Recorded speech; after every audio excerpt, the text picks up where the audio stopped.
তো ফ্রেন্ডস, আমার জি লাইফস্টাইল চ্যানেলে সকল ফ্রেন্ডসকে সুস্বাগতম। চলে এসেছি আজকে আরও একটা নতুন ব্লগ নিয়ে। আশা করি তোমাদের ভালো লাগবে। তো আজকে মাছ নিয়ে আসছে, তো মাছটা ধুয়ে দিল, হাজব্যান্ডই ধুয়ে দিল মাছটা। আর এদিকে দেখো আমার ভাত হচ্ছে, আর এদিকে দেখো কড়াই বসিয়ে দিয়েছি, এটার মধ্যে মাছ ভাজা করব। ওদিকে হাজব্যান্ড মাছটা ধুয়ে নুন হলুদ মাখিয়ে দিচ্ছে, আর এদিকে আমি কড়াইয়ে তেল দিয়ে দিলাম। তেলটা ততক্ষণে গরম হয়ে যাবে তার জন্য। তো এদিকে দেখো হলুদ দিয়ে দিচ্ছে, আর কতটা মাছে কতটা হলুদ দিচ্ছে তোমরা একবার শুধু জাস্ট দেখো। মানে এত হলুদ দেয়, আবার নুনটাও কিন্তু অনেকটাই দেবে।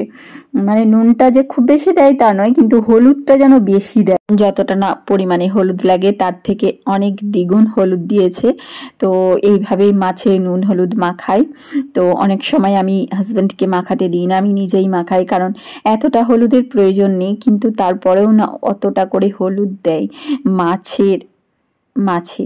তো এদিকে দেখো আমার প্রায় তেলটা গরম হয়ে গেছে। এদিকে দেখো মাছগুলো নুন হলুদ মাখিয়ে রাখা আছে। তো 2-4 মিনিট থাকলে একটু জলটা ঝরে যায়, তাতে মাছটা আরও মুচমুচে টাইপের হবে। তো এবার আমি মাছ দিয়ে দেবো কড়াইয়ে।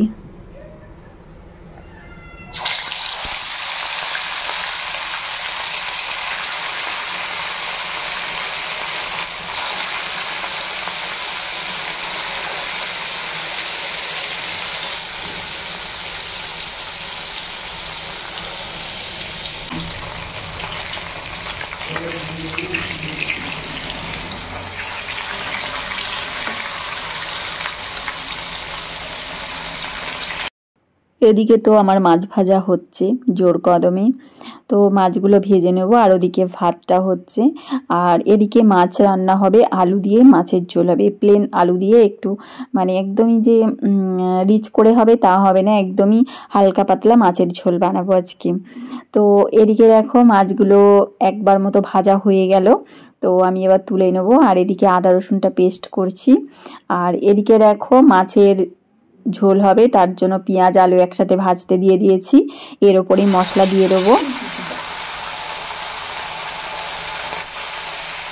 আবার নেক্সট বার আমি দিয়ে দিচ্ছি মাছ। তো আর একবার দেবো, তাহলেই আমার মাছ ভাজাটা কমপ্লিট হয়ে যাবে।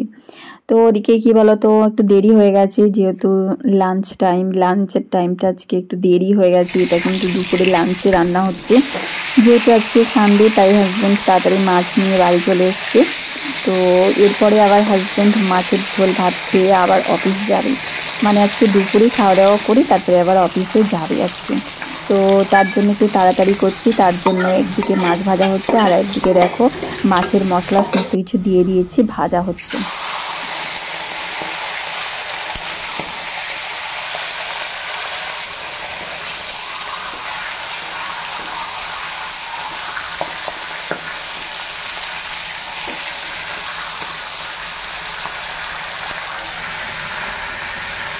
এদিকে মাছ দিয়ে যে আলু দিয়ে ঝোল করব তার মশলাটাও দেখো আমার কষা হয়ে গেছে, তেল ছেড়ে দিয়েছে। আর ওদিকে মাছ ভাজাটাও হয়ে যাচ্ছে, মানে লাস্ট মাথা দুটো দিয়েছি। আর এদিকে আমি আলুটা একটু দেখছি, খুন্তি করে কেটে দিচ্ছি, আলুটাও সিদ্ধ হয়ে গেছে। এবার জল দিয়ে দেবো, জল দিয়ে মাছ দিয়ে দেবো, একদমই অল্প মশলা দিয়ে করছি। তো ফাইনালি দেখো জল দিয়ে দিয়েছি, একদমই দেখো মশলা কম দিয়েছি, তার জন্য ঝোলটা একদমই পাতলা হয়েছে। তো এরকমই আজকে রান্না করব, তার জন্য এইভাবেই দিয়েছি। আর এদিকে দেখো মাছ দিয়ে দিচ্ছি এখন ঝোলের মধ্যে। তো মাছের লেজাটাই আমি খাই, মানে আমার লেজা মাছটা খেতে ভালো লাগে, তার জন্য লেজাটা আমার জন্য দিয়ে দিলাম। আর হাজব্যান্ড কোনটা খাবে আমি ওকে জিজ্ঞাসা করছি, ও যেহেতু এখানেই আছে। তো তুমি কোন পিসটা খাবে আমি হাজব্যান্ডকে জিজ্ঞাসা করছি, ও যে পিসটা খাবো বলবে আমি ওকে সেটাই দেব। আর একটা হোক দুটো হোক, যেটা খাবে সেটাই দেব। তো ওদিকে দেখো হাজব্যান্ডের জন্য একটা, আমার জন্য একটা, কারণ আবার তো রাত্রেও খাবো। এখন যদি 2-3টে করে খেয়ে নিই রাত্রে কিন্তু আর ভালো লাগবে না, তার জন্য এখন একটা একটা করে দিয়ে মাছের ঝোল বানিয়ে নিলাম। তো চলো, অনেকটাই দেরি হয়ে গেছে, এখন খেতে বসে গেছি। তো আজকের ভিডিওটা তোমাদের কেমন লাগলো অতি অবশ্যই কমেন্ট করে জানিও। আর এটা ছিল কালকে রাত্রে পনিরের তরকারি, মটর পনির। তো এটা দিয়ে আমি একটু খাচ্ছি।